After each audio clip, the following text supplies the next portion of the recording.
Balin, Lord of Moria, has led his expedition out of the east and into the Misty Mountains to reclaim the crown jewel of the dwarven civilization, Khazad-dûm.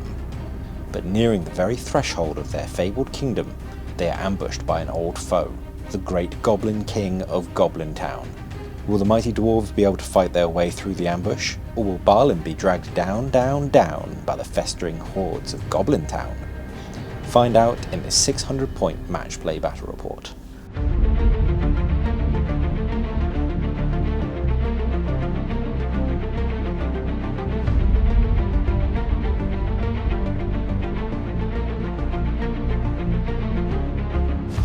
Hello and welcome to Striding Edge Games. We're the channel with hot dwarfs and even hotter goblins. With me today are... I'm Boris. I'm James. And we're going to be playing a nice little match-up here. Who have we got? We've got Balin's expedition to the kingdom of Moria.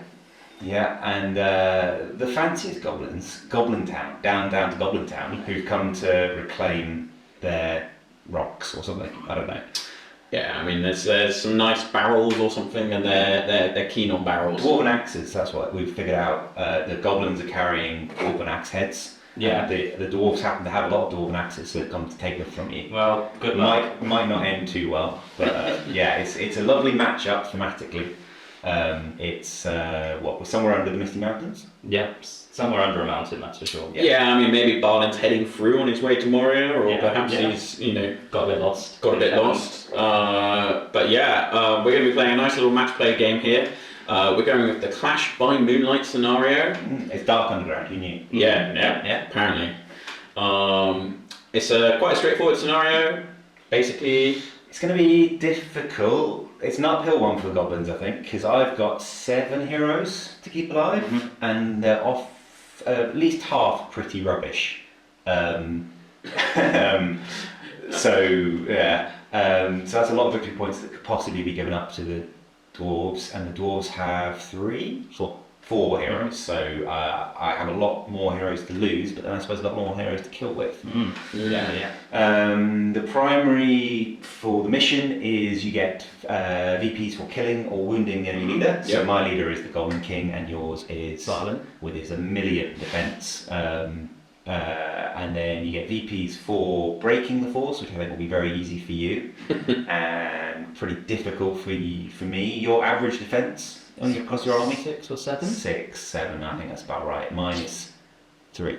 yeah, I think the bowmen, they just have dwarven armor. Just dwarven armor. Yeah. So yeah, it's a very weird, not weird, very thematic, completely opposite ends of the scale. Yeah. I think you are probably one of the most heavily armed and armoured armies in the game, and I might be one of the most fragile and numerous forces in the game, I think. Other than the Shire, perhaps. Maybe, yes. Although I maybe rate them better than the Goblin Town on an model basis. Yeah, it's before. Courage 2 is just quite a negative, but it's thematic.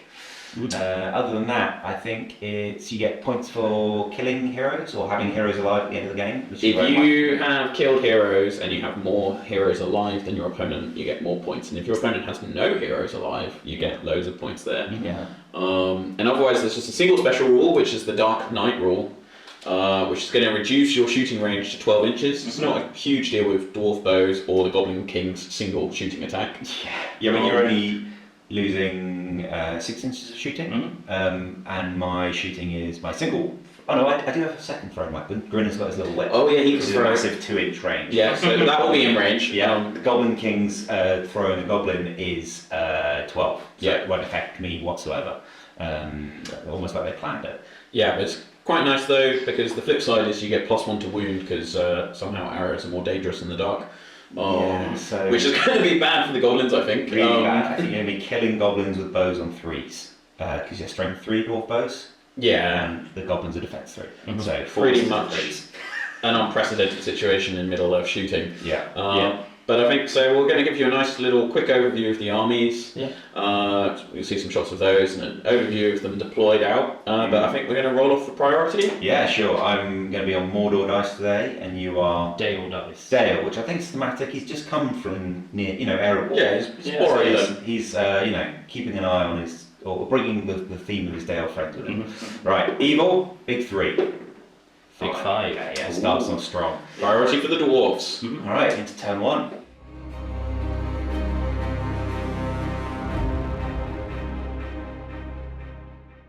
£600 points of Goblin Town in 7 warbands. The army is 59 models of breakpoint of 30. The army bonus is down in Goblin Town. Each Goblin hero may increase their maximum warband size by 6 models. The key rule with Goblin Town is the captains and the warriors all have the Chittering Horde special rule.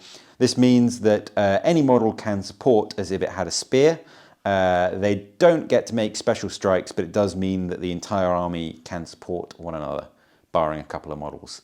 Warband 1 is led by the Goblin King. He has 14 goblins, 2 with two-handed axes, 4 with swords, 4 with picks and axes, and 4 with flails. The Goblin King is actually a monster. He does have quite a few special rules as well, resistant to magic and terror being 2 of the regular ones, and he has 3 unique special rules. Relentless advance, which means he can charge over the top of friendly goblins and then damage them. Blubbery Mass, which means every time the Goblin King is wounded, on a d6 roll of a 3-up, the wound is ignored. Magical powers and elven-made weapons ignore the ability, however. The final one is Goblin Projectile, which in the shoot phase, the Goblin King can pick up a friendly goblin in base contact and hurl it. It has a range of 12 and a strength of 8. It does, however, knock prone anything it hits, even if it doesn't kill them. Warband 2 is led by Grinner. He has 7 goblins, 6 with swords and 1 with a two-handed axe. Warband 3 is led by a goblin captain with a pick. He's the diminutive one up front. He has 12 goblins in his warband, 6 with swords and 6 with picks or axes. The 4th warband is led by a goblin mercenary captain. He's got 10 goblin mercenaries with him, 4 with swords and 6 with pick. Captain has a special rule called mercenary ambush. They don't deploy on the battlefield to start with, and from the second turn on a past carriage check, they can deploy from a piece of terrain. Overlooking the battlefield, there's not too many relevant pieces, so instead they're going to come on from reserves. The 5th warband is led by the Goblin Scribe. He has 4 goblins, 2 with picks and 2 with swords. He can be carried as a heavy object, but is otherwise immobile. Warband 6 is the final Goblin warband. It's led by a captain with a sword, who's the converted goblin on the rock at the front, and he leads 6 goblins with picks or axes. The 7th and final warband is simply Gollum himself. As the dwarves don't have any ring bearers, he will be carrying the 1 ring.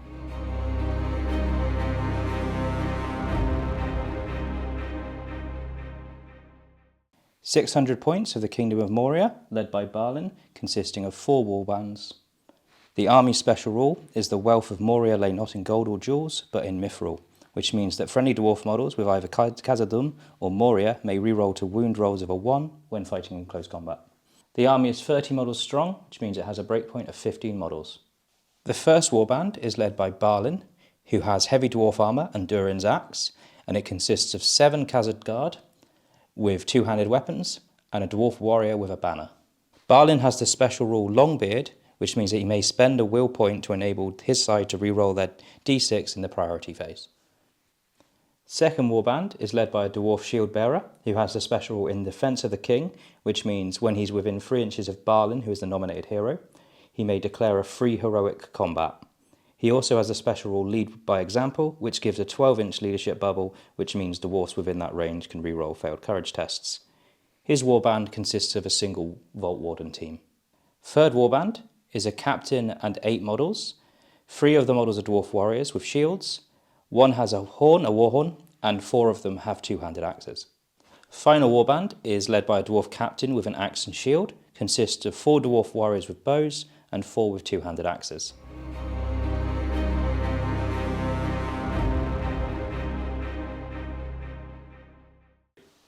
Turn 1 movement for the dwarfs. The dwarfs have just formed a single battle line and are advancing towards the centre of the board.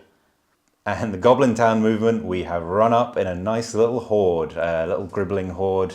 Nothing much to do, there's no shooting on either side, so the only thing is the Goblin Scribe has to pass a courage check and see if he can bring in any more goblins with the always more where they came from special rule. 2d6 needing a 7, we roll a 10, so that is passing by 3 on his courage 3, so it's 3 plus d3, 2. So 5 more goblins will be turning up. And a small group of 5 goblins is making their way on the side there. Could have put them behind the dwarves, but we'll put them onto the side for the moment, and maybe some more will come on later on. We're straight on to priority for turn 2. All right. Oh, big 6. Can we beat it? Not on a 1, so it's dwarves priority.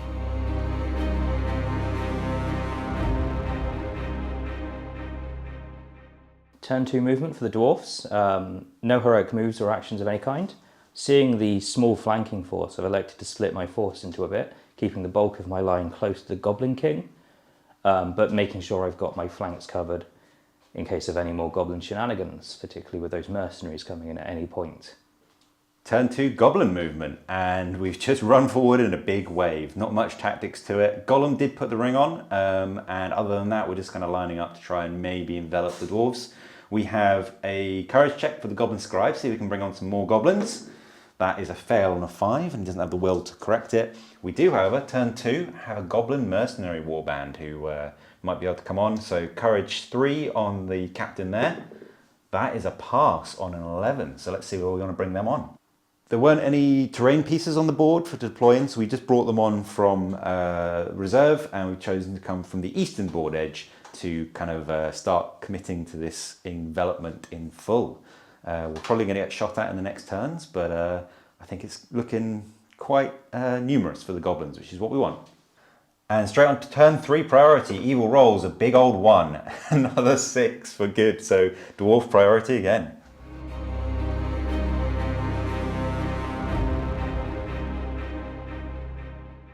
Dwarf movement, turn 3. I didn't really want priority this turn, but it's okay because we've been moved. The dwarfs have moved to positions to anchor themselves with the terrain, form a line to allow the goblins to come to them and minimise the risk of being enveloped, though I'm always aware that there's always more goblins in the dark.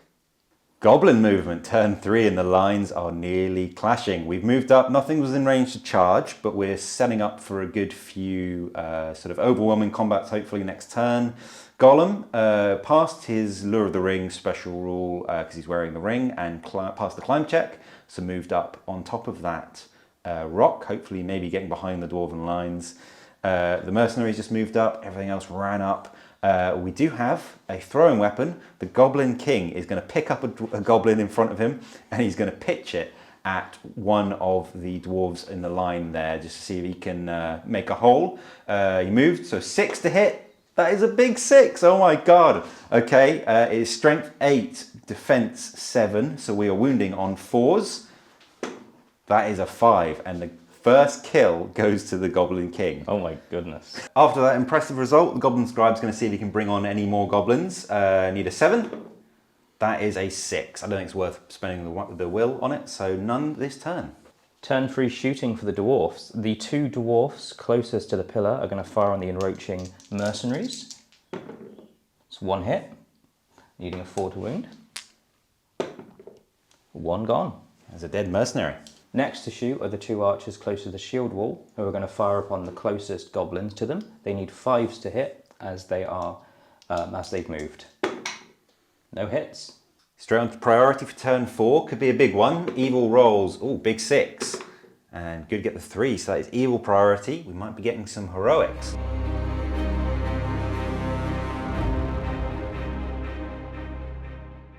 And the lines have clashed. We've thrown in every goblin we can to the dwarven lines. They've still got to move, so they can react a bit to us. The Goblin King decided not to fight Balin one-on-one, so he's gone into a couple of Khazad Guard. Might be a bad choice. They might still be able to beat him, but who knows.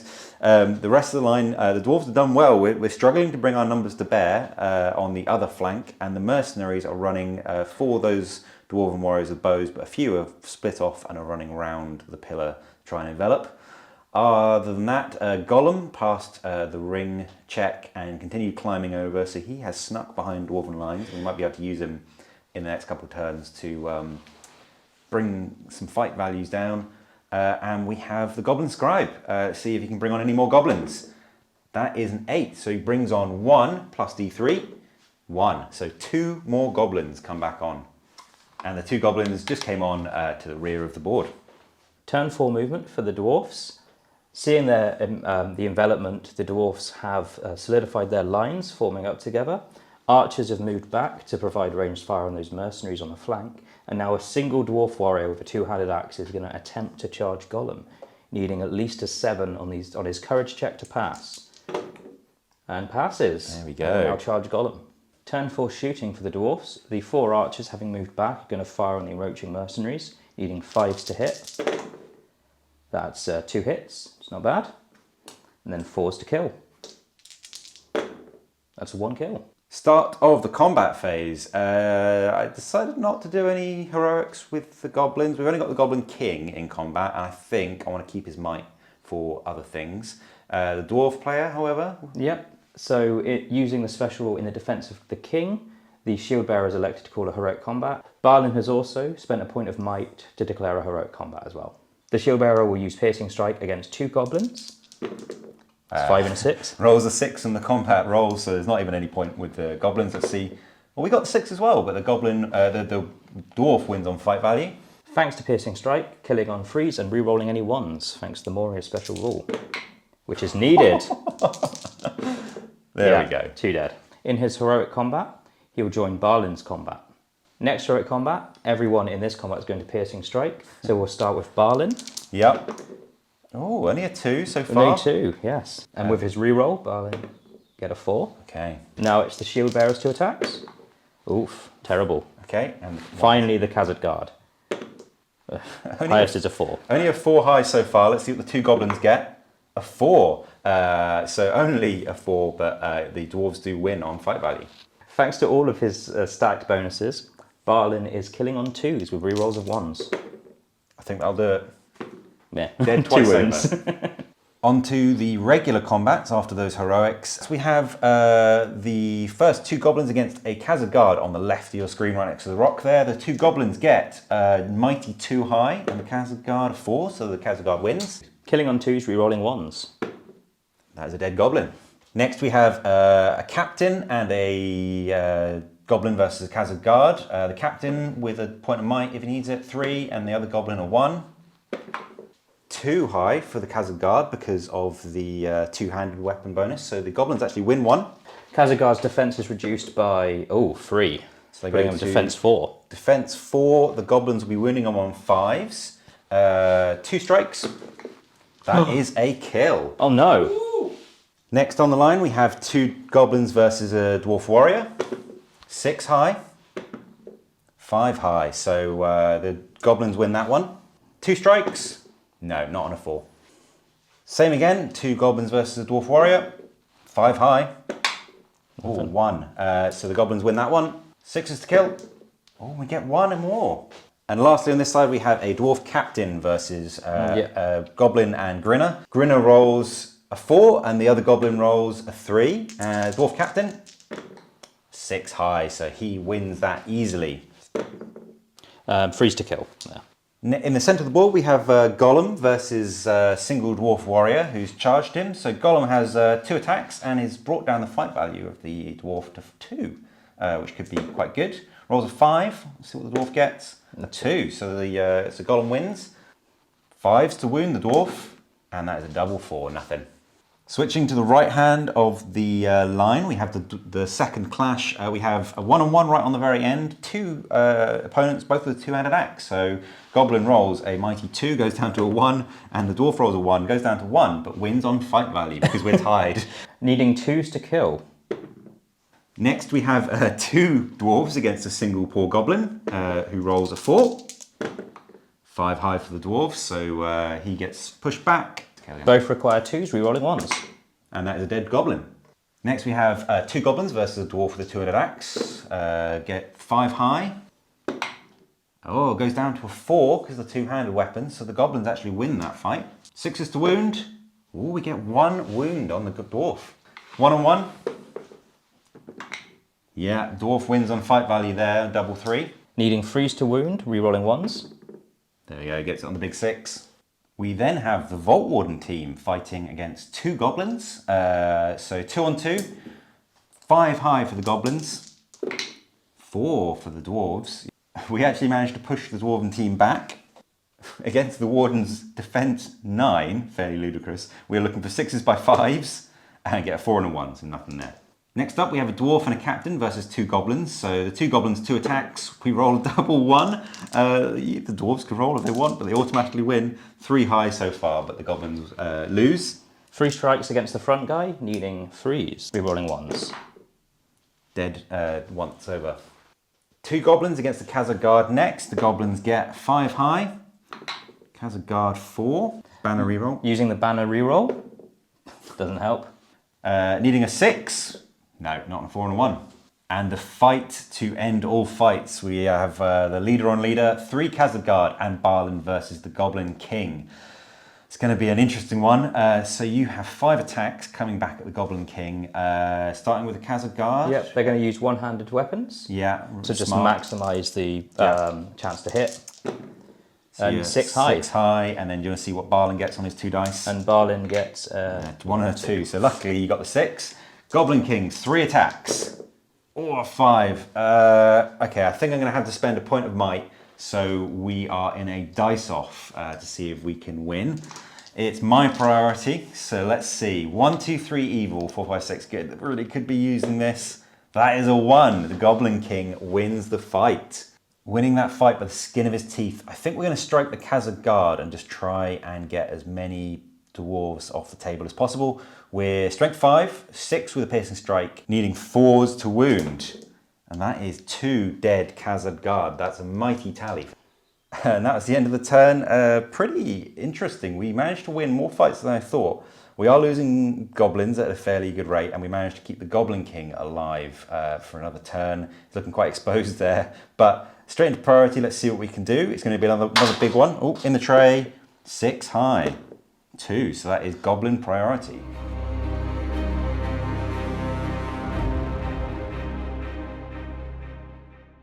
Start of the turn, and Goblin priority. However, the dwarves decided to call some heroics. heroic moves, just to reform the lines and try and absorb as much of the horde of goblins as they can. Yeah, the 2 unnamed captains are called heroic moves. I could counter with the Goblin King on my left flank or a couple of the unnamed captains on my right flank, but to be honest, I'm not that bothered about letting them reform as I have the numbers to sort of smash against their line. And I want to keep the Goblin King's might would be the only one to sort of possibly try and counter with, but losing it on a 50-50 roll-off isn't ideal, so we'll just let those go ahead. So completing those heroic moves, the dwarf captain has gone into Grimmer. And then I've moved up the rest of the dwarfs to try and block the goblins from enveloping. The 2-handed warrior has come in again for a second attempt at Gollum to tie him up and to stop him from helping the Goblin King.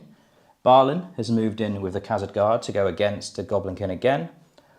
More dwarfs on that flank have moved up with the help of the captain to just tie up as many goblins as they can to stop them from charging and maximising their number advantage.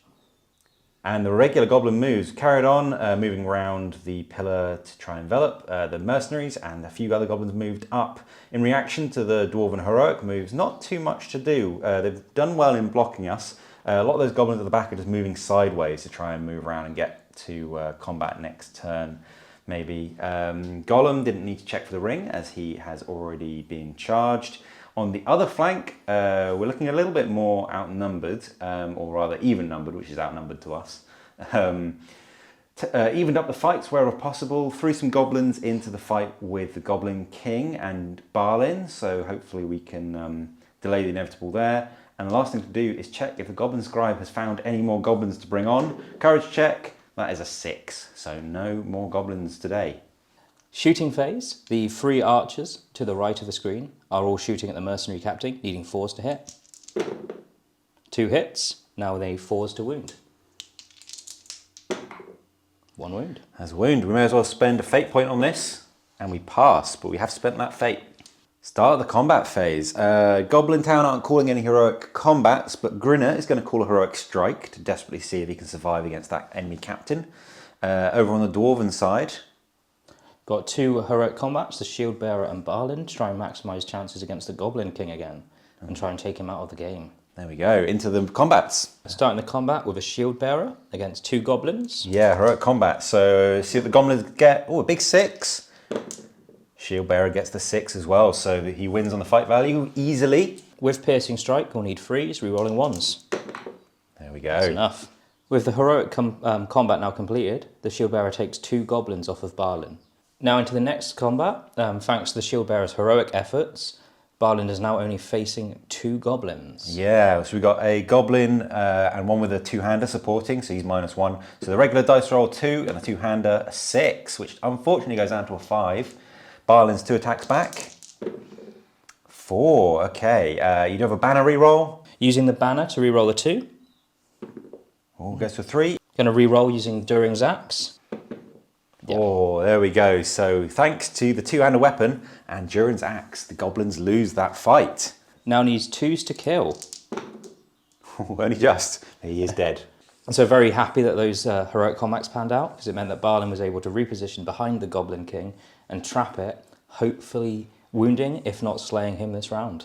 Into the regular combats, and starting on the dwarven left flank, 2 goblins versus a single bowman. We have a 2-handed axe as well, so the normal goblin rolls a 3, the 2-handed axe rolls a 3, so only a 3 high at the moment. Using his axe, the dwarf warrior will strike back.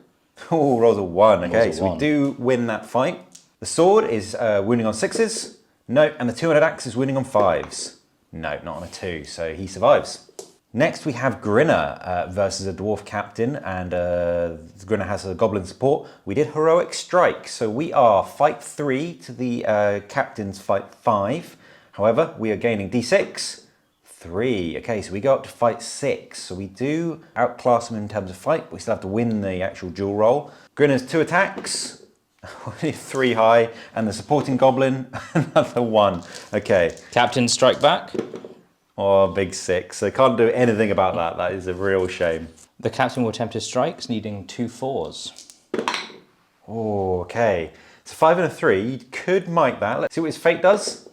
I rolled a 2. I'm going to spend his last 2 points of might to save that, because otherwise I'm leaving myself open to the dwarves spending a 1 point of might to kill him. And this game does involve hero kills, so he's now out of might and has lost that fate, has lost that duel and is out of fate. That's really unfortunate. Back into the warrior fights, we have 2 goblins versus a dwarven warrior. We are a 5 high. Using his regular axe. And 6, 6 big wins 6. the combat. 3s to kill using a piercing strike. No. No. Same fight again, another warrior with 200 axe. 2 goblins, 5 high. Big 1 for the Big dwarves. 1. 6 is to wound. Oh, we get a 6. And the last fight on this flank, we have a lone Khazad guard versus 2 goblins and 2 goblin captains. Only 4 attacks, however, as the captains are supporting. Let's see what we get. Only a 4 high, okay. Come on, brave Khazad guard. 5, there we go. He wins it on the fight value. I could might some of those, but I'd have to spend 2 points of might because we'd lose it on the fight value. So I think I'm just going to allow that to go through. Needing a 3 to kill. Yes, 1 goblin down. In the middle, we have Gollum versus a regular warrior. It's still invisible, so 2 attacks, all of 5 high. So the warrior's lone attack back. 2, okay, nothing you can do about that. 5s to kill. Oh, Gollum gets it finally. Switching to the other side of the battlefield, we have a load more goblins versus dwarves. Starting off with a 1-on-1 against the dwarven warrior. We roll a big 3 in the dwarf, a 6, nothing we can do about that. Needing 3s to kill. Rerolling that 1, thanks to Moria's rule. Needed. There we go. In the centre, we have a 2-on-1. Goblins are at 5 high. 4 from the dwarves, so nothing to be done there. Needing a 6. No, not a 1 and a 2. And next to that, we have a 1-on-1 with a goblin with a sword. They roll a 1, so they have lost even against the 4. Needing a 3. Big Yep, 6, big there he 6. goes. Amazingly, we then have a 3-on-1 in the dwarves' favour. So the lone goblin rolls a big old 3 to the dwarves. The dwarfs strike back. Win it on a 5 easily. 2 axes, needing a 3. Yeah, that's enough. Dead twice over. We actually have a 4-on-1 against the dwarves this time. We have 3 regular and 1 2-handed weapon. So the 3 regular dice, 5 high, and the 2-hander is a 1, so can't go any lower. So 5 high. The dwarf's going to shield using 2 dice just to attempt to keep him alive. Oh, there we go. Wins against 4 of them. And in the reverse, we have a lone goblin who's been trapped out of position against a captain and a Khazad guard. Let's see what you got to beat. A 1. Try and beat a 1. I think you got it. So the two-hander from the captain. Does it twice over. It's enough. Yeah, 3 times dead. Penultimate combat, we have the shield bearer who heroically charged out and freed up Balin earlier against 2 goblins. So our 2 dice, 4 high. Shield bearer attacks back. Oh, only a 3. You are in banner range though. Yep, going to use the banner to re-roll, which is enough on a 6. Needing freeze to kill. Yep, on a 6. And into the final fight, we have Balin and 2 Khazad guard versus the Goblin King. Unfortunately, the Goblin King didn't call a strike this time, so we're both fight 6. Yep. So it is a dice off. Let's see what you have to beat. So Goblin King's 3 attacks. Oh, we only get a 4. We have 2 points of might if needed. But let's see. So the Khazad guard. Khazad guard. Oh. Double 2. You have a banner reroll, however. Yep, going to do the banner reroll now. On a 5. 5, okay. And then Balin's 2 attacks. 4, okay. Balin uses Durin's axe to reroll the 3. On a 4. Okay, so you're a 5 high. I'm going to bump the Goblin King's 4 to a 5. We're now drawn. Okay, so we have a point of might left either side, but we are now rolling off for the fight 6. Duel off, 1, 2, 3 evil, 4, 5, 6 good. We really need this or the Goblin King is trapped. Oh, that is a 4. Okay, and good win the roll off. Goblin King piercing struck, so he's D3, that is -3 defense. He goes down to defense 2. Makes it nice and simple because that is 2s to wound, rerolling 1s on 8. So the Khazad guards first, needing 2s to wound. 1 out the tray. That is 4 wounds, okay. And this is where we hope the Blubbery Mass can save us. 3 ups. Oh, 2 go through. We do have a point of fate, so we're going to use that. And that passes. So we take a wound and lose our only point of fate. On to the next 4 attacks from Balin. Balin needs 2s as well, re-rolling 1s. Doesn't need it. Doesn't need it. And we have 4 more Blubbery Mass saves. Come on. Yes, only 1 more goes through. So he is down to 1 wound left. And that was a huge turn. Goblin King being wounded is really unfortunate. Maybe shouldn't have gambled there, but we did what we could. Straight into another huge priority roll. Goblins get a 1, so it automatically goes to the dwarves, but they do roll a 6, so get it anyway.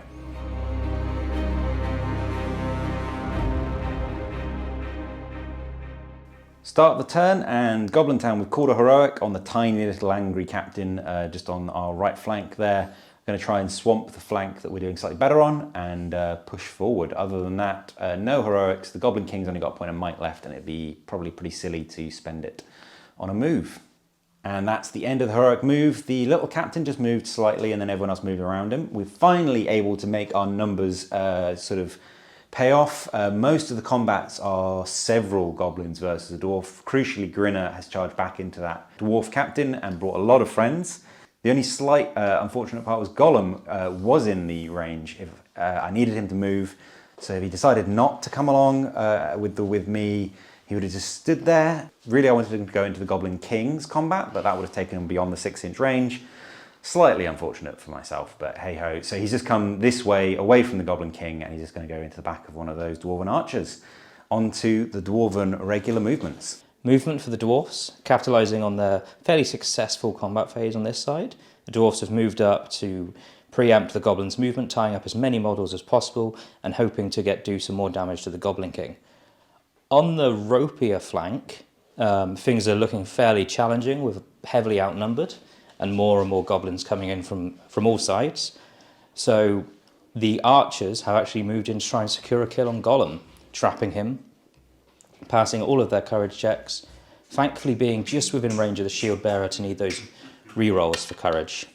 And the goblin movement, there's nothing left to do on our left flank with the Goblin King. Everything's been locked up pretty expertly by the dwarves. Not looking too great over there, but we'll see if we can hold out. On our other flank, tale of 2 different sort of stories really. We moved a few more in after the heroic move, completely trapping the Dwarven captain, which is great. The mercenaries and the captain moved in to try and rescue Gollum, peel a few attacks off him. We'll probably have to call a heroic combat there just to see if we can rescue him, but who knows. And finally, the little group at the back continued their rush around the side. Lastly, we have the indomitable Goblin Scribe. Can he bring on any more goblins? On a 10, he can. So that is 3 plus 1. That is 4 more goblins. And into the combat phase, another really decisive one, quite tricky. The Goblin King has decided to heroic strike, desperately going to try and stay alive one more turn at least. He's only got 1 wound, no fate left.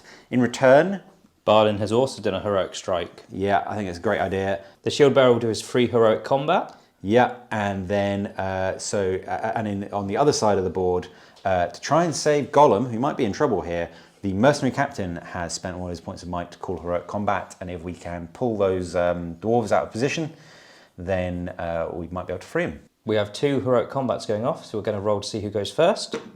And it's evil. Evil, so the mercenary captain. We have the mercenary captain and a mercenary and a supporting goblin versus 1 dwarf warrior with a bow. We've got the captain's 2 attacks. He rolls a 1 and a 2. And then the 2 goblins, a 3. Okay, let's see what the dwarf rolls. Can Dwarf rolls. Oh, big 6. Okay, so that bounces off harmlessly. Gonna strike the captain on a 4. Elected not to piercing strike, as we were keen to not die, so on a roll of a 4, there's no wounds caused on the captain, but that dwarf is no longer trapped, importantly. Yeah, and the heroic combat doesn't go off, so Gollum's still trapped, crucially. Second heroic combat is the shield bearer versus the single goblin with a 2-handed axe. Yep, let's see what you roll. Ooh, So only a 3. We're at -1 from 2-handed. Oh, we get a 3, so we would have drawn, but we're down to 2. 3 would have lost on fight value anyway. Yeah. So I have 4 dice as the goblin is trapped, needing freeze. That's enough. I think that'll do it.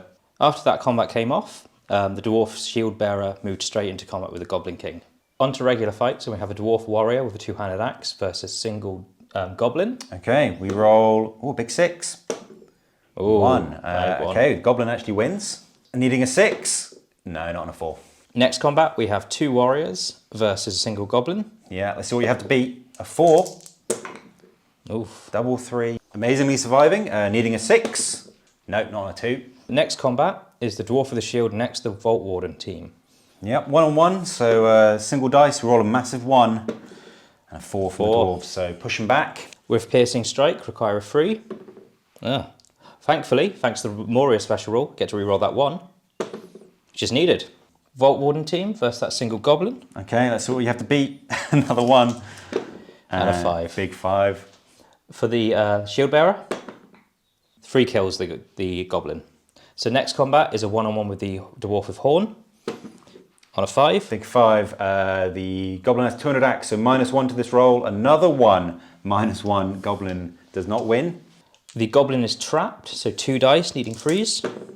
Next combat is a 1-on-1 with a dwarf warrior of shield. We get a 2 this time, marginally better, A 4. but not enough to beat a 4. Needing freeze to kill. Nothing. 2. Moving along, we have 2 goblins versus a dwarf captain. The goblins roll 5 high, double 5. Captain back. Rolls a 6. Big 6, nothing we can do about that. Captain needs freeze to kill. And 2 it's dead enough. goblins.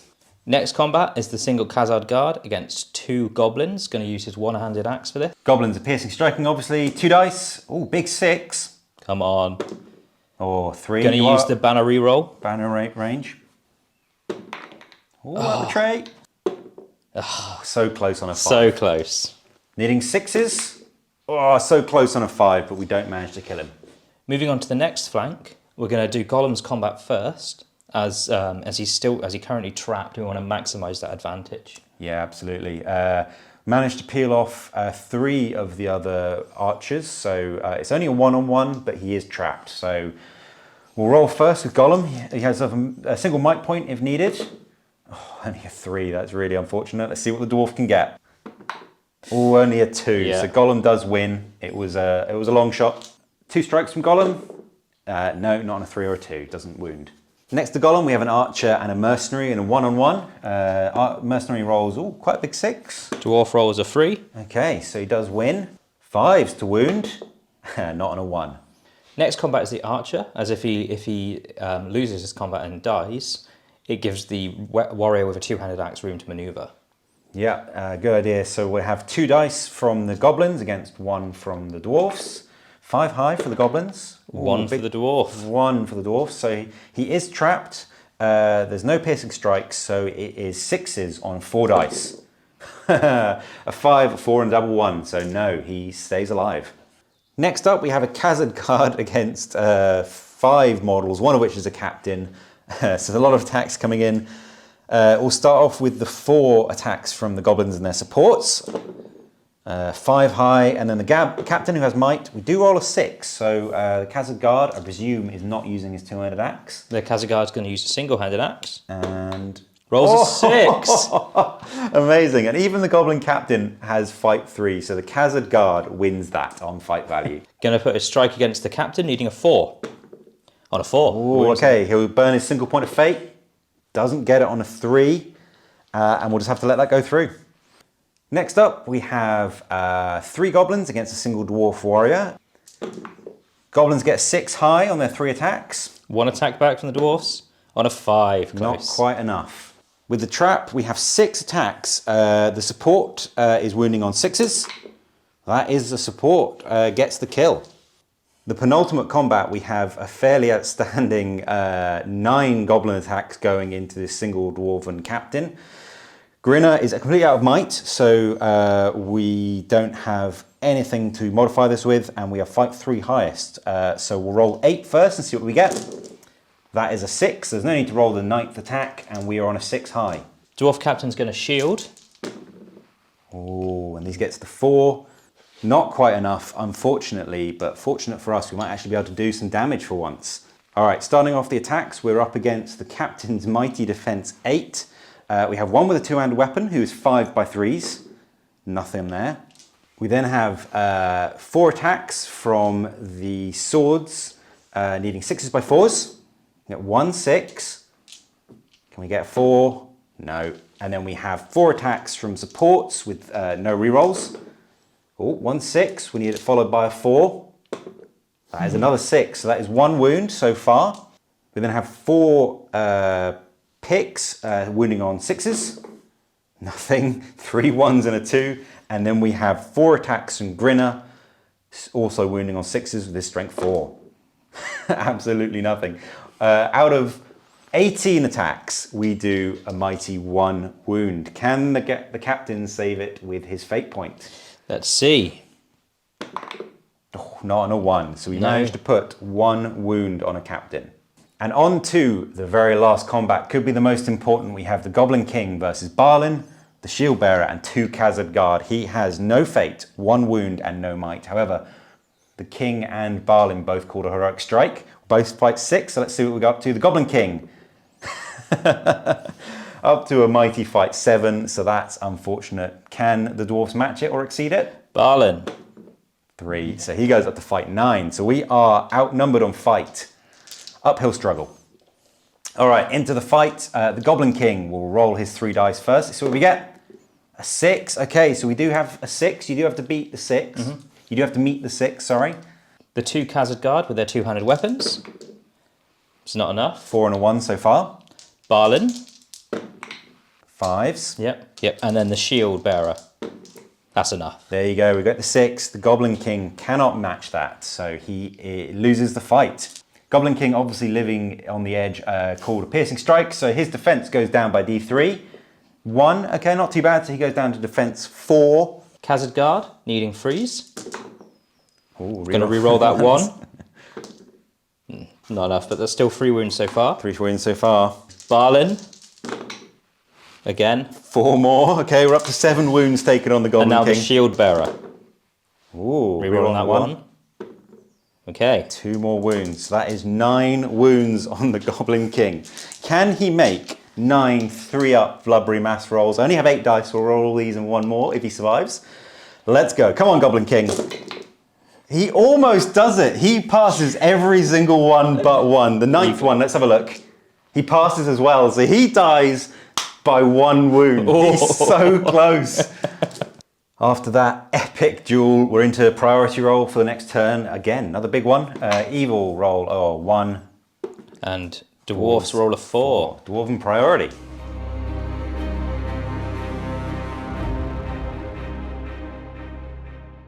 Start of the turn, deciding we're going to do a heroic move with Gollum. It catches most of the people on that side. The dwarves aren't going to counter, so hopefully that can help us lock up that side and kill a couple more dwarves. Start of the movement, I've been rolling these off camera, but Gollum actually failed the Lure of the Ring rule on a roll of a 2. So the dwarves got to move him. They moved him just round a little bit further away from the main block of troops. So they have to move a bit further forward than I'd like to ideally, but still not too bad. So you just charge one of those dwarven bowmen. And the end of the heroic move, nothing too drastic. We've just locked up all the models we can, and that dwarf captain is surrounded by about as many models as physically possible, I think. See if we can do 1 more wound to him. Other than that, we've done the Khazad Guard, and everyone else is sort of just locked up onto the dwarf's regular movement. Dwarf movement, this just mopping up the rest of this flank, maximising combats to try and eliminate as many of those goblins as possible before the rest of that flank can move up to support the badly outnumbered dwarfs on the other side of the battlefield. There wasn't much movement I could do, but I did peel off a couple of dwarfs in Khazad Guard to move that away to support later, even managing to get a single charge in, which should help. But the additional goblins coming in the rear is kind of worrying me, but we're both getting close to our breakpoints, so it's just going to continue a war of attrition. Last of the goblin movements, not much to do. The mercenary band that was moving around that pillar has just gone in the back of those combats to help Gollum. A few have headed towards the dwarf reinforcements to try and intercept them. The goblins that came on a couple of turns ago have continued their march up to try and intercept Balin's warband and try and keep them fighting over that side. And lastly, we have the goblin scribe. Can he bring on any more reserves? 8, yes he can. That is 1 goblin plus 2. So 3 more goblins he's found in the rear somewhere. And the 3 little reserves have just come in from the sort of western board flank, trying to tie up Balin's flank a little longer. Start of the combat phase. No shooting, obviously. The Dwarven Shield Bearer is calling his free heroic combat, obviously. Pretty safe bet there. And on our side, decided to call a heroic combat with the captain with the sword, just on the rock there, as there are actually 6 6 goblins in combat. And if the combat does go off, if they kill that Khazad Guard, big if, that's about 5 or 6 that could reposition and then fight again later in this combat turn. So that would be quite good. So we've called one there. We have 3 points of might left on the table, 1 on each captain left on the board. And other than that, we'll go straight into the heroic combats. Rolled off camera, and the good heroic combat goes off first. So we're into the shield bearer versus a single goblin. The goblin rolls a big old 1. Shield bearer strikes back. Rolls a 6. Needing freeze to kill. It's barely enough. Finishing off that heroic combat, the shield bearer goes in to join Balin's combat, where his help is much needed, obviously. Second heroic combat, we've got the goblins heroic combat. We have 2 captains, 3 goblins and a support, so a grand total of 8 attacks.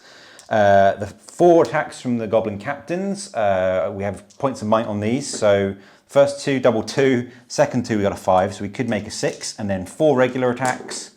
No, we get the 6, so we're all right. There's a single attack back from the Khazad Guard. If he gets a 6, we do lose this fight.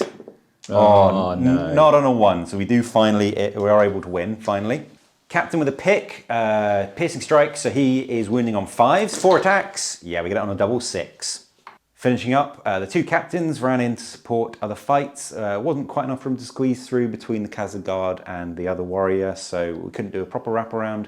We just added a few more supports, which is great. Into the regular combats, we have the bravest goblin in all of Goblin Town versus Balin, a shield bearer, a captain, and a Khazad Guard. I'm feeling confident. Let's see what the dwarves have to beat. Single dice, a big 3. Can they beat a 3 on 7 dice? Balin? Yeah, I think Yes. so. Right, let's see. Can he kill him? Balin on 2s. Yes. On to the next combat, and we have a Vault Warden team and a Dwarf with Horn against a single Goblin. Yeah, let's see what you can do. 2. Ooh, just. Only just on a 3, but he does win. Needing freeze. Yeah. Next combat, we have a 2-on-1. Goblin with a pick. Rolls a 4, not bad. Dwarf with a shield, 5, and then Dwarf with an axe, a 3. Yeah, win it on the 5. He can't go anywhere, so he's trapped. Needing freeze. Got it on a double 4. Next combat. Same again. Goblin, big 2. Dwarfs. Ooh, just winning on the fight alone. 1 and a 2. Terrible all round, but he does back away. Strikes back. Enough to kill it. Flipping to the other side of the battlefield, we have a single Khazad Guard versus a Goblin and a supporting captain. The Goblin in the melee rolls a 3. The captain with a point of might rolls a 5, so it could go up to a 6. And here we have the Khazad Guard on a 3. Doesn't win. The Goblin needs 6s by 4s. Oh, we do get a 6. 4. Wow, the Goblin with a sword kills the Khazad Guard. 2 Goblins versus a Dwarf Archer with a support. 5 high for the Goblins. On a 2. 2, so the Goblins do win. 6s to wound. No, not on a 4 and a 3. Next combat, we have a Mercenary and a Goblin versus an Archer again. Oh, 6 high. 2. 2 for the Dwarves. Piercing Strike, we need 5s against the lower armor 6. No, not on a double 2. Next, we have a fairly preposterous 5 models versus a single Dwarf with a bow, 2 of which have 2 attacks. We'll roll 5 attacks with no might on them. We only get a 5, and then the Mercenary Captain has a point of might.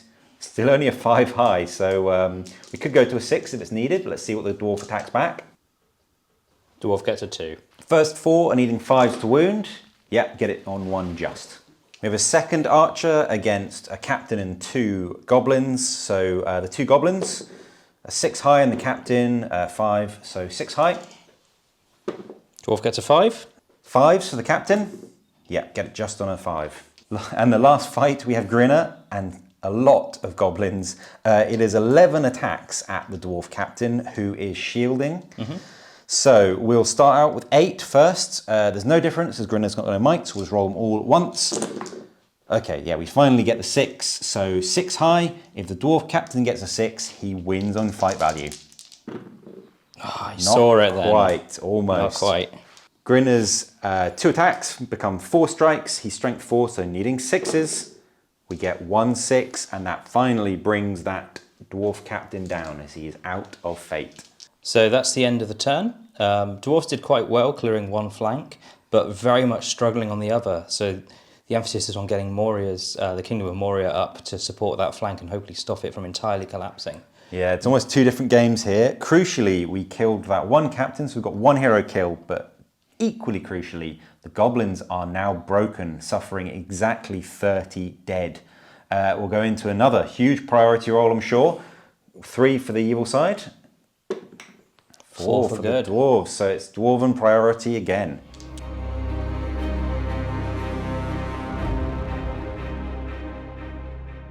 Dwarf movement, trying to reform some semblance of a defensive line, have moved the Dwarfs back from the collapsed flank to regroup with the rest from the the more successful flank, being careful to keep the heroes well out of harm's way.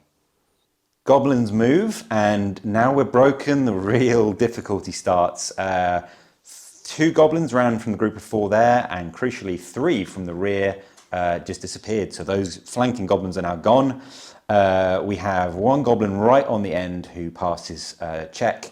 Gollum right in the middle there catches everyone in his stand fast, and he is the highest courage in the entire army on a mighty courage 4.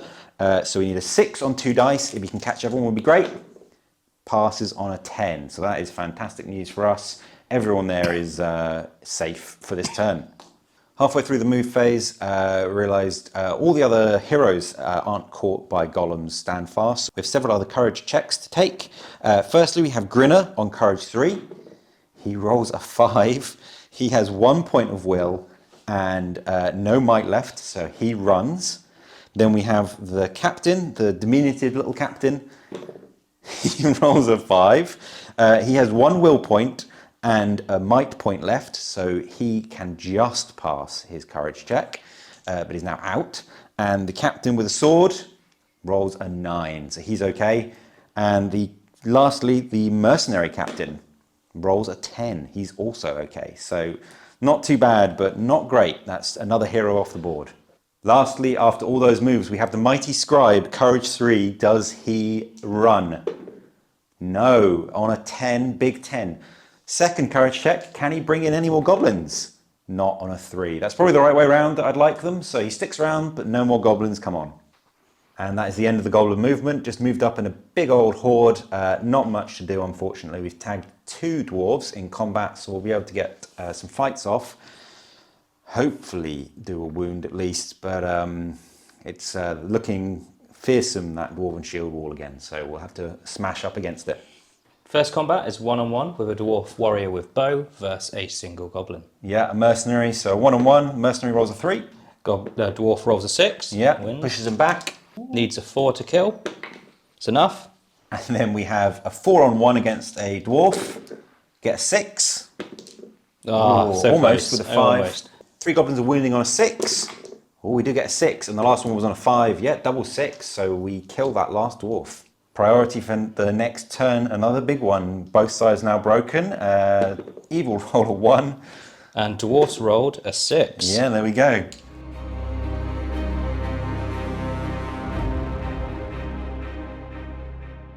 Dwarven movement. Thankfully, passing the break tests, keeping all models on the field, the dwarfs have continued to move back, forming a tight clump around their heroes to protect them, as hopefully the goblins continue to melt away. Start of the goblin move. A couple of the goblins on the extremities fled as expected. The mercenary captain is going to activate first and call a stand fast. We need a 7 on 2 dice, and that is a 10. That is good news for us. Catches pretty much everyone in his bubble, so we'll move forward. The captains, however, do need to test as well. So we have the captain with a sword, rolls a 10. They're loving it. And the captain with a pick rolls a 9. Amazing stuff. Almost last, we have Gollum, who needs a 6. He passes on a 7. Last but not least, the goblin scribe. He rolls a 9. He's loving it. Does he bring any new goblins on? He does not, on a 5, sadly. And that is the end of the goblin movement. Not too bad, moved up in a big old blob. We kind of don't want to stray away too far from our heroes to try and envelop the dwarves, frustratingly, because we will just run. And the only combat, they've backed away successfully, so we've only managed to get 1 dwarf in combat, which is a little 2-on-1. We'll go straight into it. 2 goblins versus a single dwarf with a shield. Are you going to shield? No. No, striking is normal, so 2 goblins get a 6, which isn't too bad. Dwarf striking back on a 4. 4, you do have a banner reroll. Are you going to use the banner reroll? No, not 3. He's got enough to back away. Needs 6s by 4s. We'll get 1 6. It's not enough. It's a 3, so he survives. Straight into priority for the next turn. Another big one. Let's see if we can continue the roll or break it. See if we can win one for once. 3 high for the goblins. Dwarfs. 5. Still dwarf priority.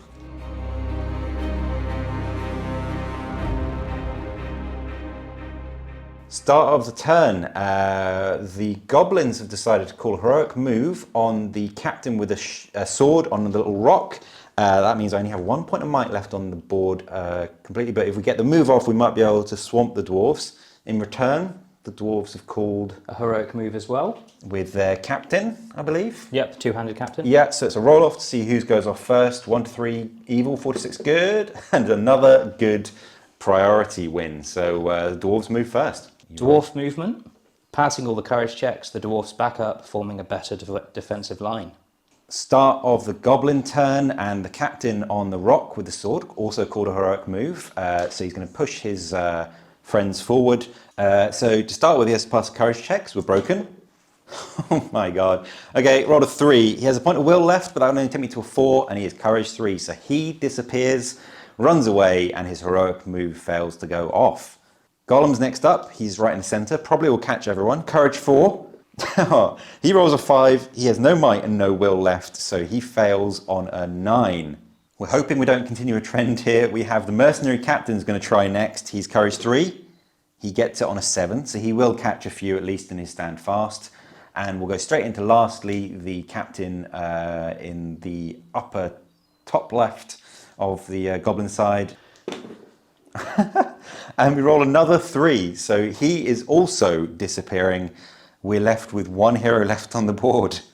And that's what it looks like at the end of the goblin moves. We've managed to tag up a fair few dwarves in combat. We're going to try and win as many as we can. The goblin mercenary captain didn't move that far because he was sort of boxed in, but we've left a few goblins around him. We are only 2 models away from being quartered, so if things go badly in the combat phase, this will be the last turn, as we've suffered 43 casualties so far. Last thing to do on the board, we have the Goblin Scribe.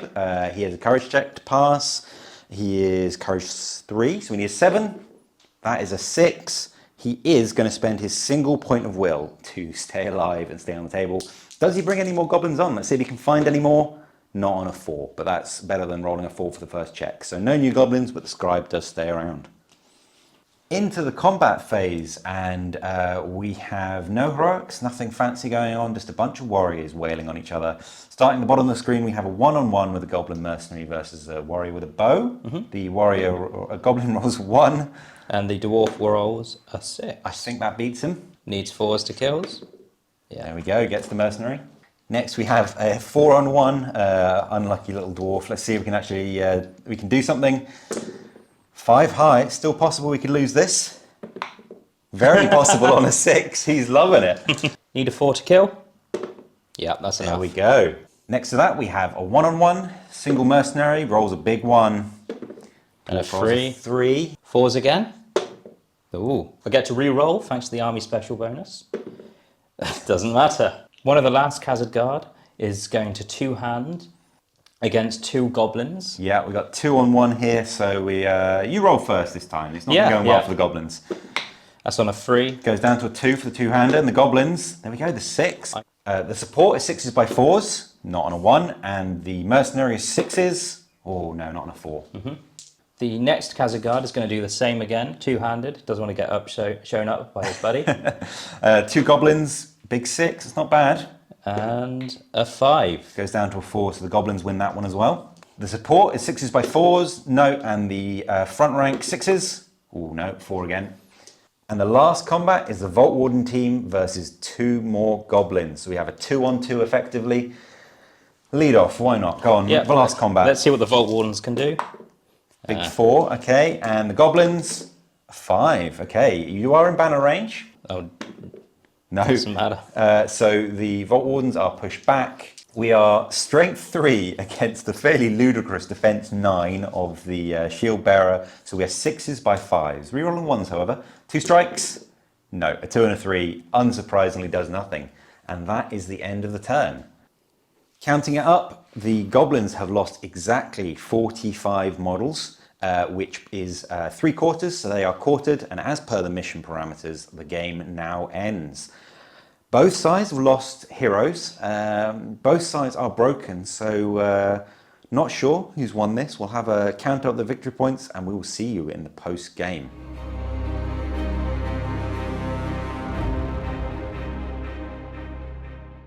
And that is that. Quite a game. How do we feel, guys? That was an exhausting experience. That was a lot. That was, you killed so many goblins. Yeah. I killed a few myself, but not as many as I would like. It's a fun game to play amongst myself to see how many of my own goblins I can kill with trampling and throwing. That was excellent. I thought the thematics of the board and just the way the game panned out, you sort of went forward, shield wall, then we ended up kind of turning each other's flanks. Yeah. And then you reformed like a hard little fitted last stand, and then all the goblins ran away. Yeah. I feel like despite it sort of how the results pan out, as we'll explain in a second, it was pretty evenly matched throughout. Really. I mean, the quality of the dwarfs versus the sheer quantity of the goblins. Felt constantly under pressure, to be honest. With the scribe's ability getting more and more reinforcements, I had to make sure I had enough 3 models constantly to deal with them. So I just wasn't trapped, because as soon as my models were getting trapped, that's when the damage was done with one of the captains, for instance. Yeah, absolutely. I mean, we'll talk about specific units later. But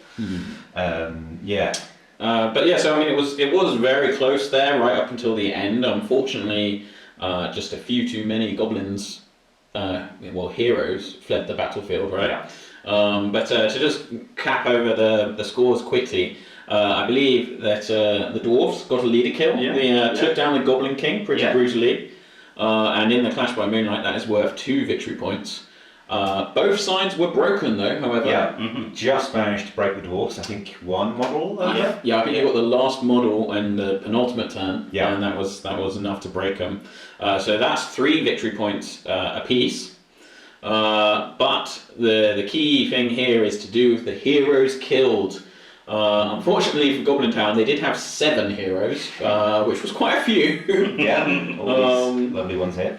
But your unbreakable scribe, he remained on the board. Yeah, some say he's still there today. Yeah, it could have been worse. I mean, if your scribe and the mercenary captain had broken at the end. I managed to pass quite a few courage checks on surprisingly low courage. I mean, 4 is my highest, 3 is the heroes, and 2 is the average across the army, which is just pretty rough. So I managed to pass quite a few, which is pretty. And I mean, we were saying it's just hilarious that it went down to quartered, but you still had like 15 plus models because of the extras that had been brought on. That was most people's 600-point army, really, depending on which faction you were taking. 8 or 9, so I probably had over 20 left on the table, but had lost 45. So yeah, again, you can play some 600-point armies that have less models than that. Yeah, Mine had less than 45. But with the heroes being taken down, that is 1 victory point for the goblins as they managed to kill just the one. Captain surrounded him. Took 11 models. And, at first it was 9. Yeah. Then it was 11. 18 attacks and we did a single wound, and then it was 11 models and we finally did 1 more wound. Yeah. But with the dwarves taking out the lion's share of the goblin heroes, or actually more accurately just making them all run away. I think I killed more heroes than you did by running away, but that's exactly how you kill Goblin Town, I think. Yeah. You get them broken and then you rely on those courage checks. So that gives the goblins 1 point and the dwarfs 3, which totaling up is 4-8. The score probably is relatively accurate reflection, but just a bit unfortunate. The Goblin King didn't really get his chance to shine. No, I think if he'd been the other side of the board, where everything was going quite well, and he was probably uniquely suited to killing dwarves quite fast because of the strength 5, burly, pick, 2-handed weapon, even those defense 7 or 8 character the dwarves, he probably could make quite good work through. He's higher fight than the captains, the dwarven captains, so you could beat them in fights. Unfortunately, he basically spent one. I think he got 1 turn in combat against some Hearthguard, or Khazad, sorry, and then immediately got tagged by Durin and Balin. Balin and with Durin's axe, and a plethora of other nasty dwarfies, and then was basically fighting for his life and doing strikes and losing them, doing combats and losing the roll-off, and then we had a roll-off, we called each other and had a roll-off and we lost. I think his luck just wasn't in today. With a few dice differently, I think it could have gone quite differently. I might have been that I managed to wound Balin and then he stayed unwounded, but I think special MVP, he saved, I think count 11 wounds on his blubbery mass. That last combat, he saved 8 of 9 wounds with a single wound remaining, and I think he rolled either a 1 or a 2, so if I'd had 1 more dice, he would have still been standing. Or a might point. I'm not sure you can might that. I can't remember. But anyway, he came so close, but it was very thematic that Balin walked up and just chopped him down. So that was excellent. How do you feel your heroes did, James? I think they did pretty well. To note, sorry, but this is your first game with dwarves? Yeah, first ever game with dwarves, so I think very well done from your opponent, verbal-wise as well. Yeah, I think the shield bearer did the most of the work there. The heroic combat and just keeping close to Balin at all times meant that I was able to control the combats how I wanted to. Yeah, free heroic get combats exactly where I wanted them to be. Yeah, there's nothing to be sniffed at. Free heroic combats. It's not. Really quite powerful, I think. And it's pretty critical against the Goblin Town because we were discussing you won almost every single priority roll, but it doesn't matter because you've got so few models that you're really limited in your options and how you can control combat. Yeah. And none of the Goblin Town heroes are amazing, but you have, I can't remember off the top of my head, something like 11, 12, 13 might to your 6, 7, 8, something like that. So the 7. Goblins did have the advantage in terms of heroic moves and combat, so the remaining store of might left. So the free one just doing its work was really, really good, I thought.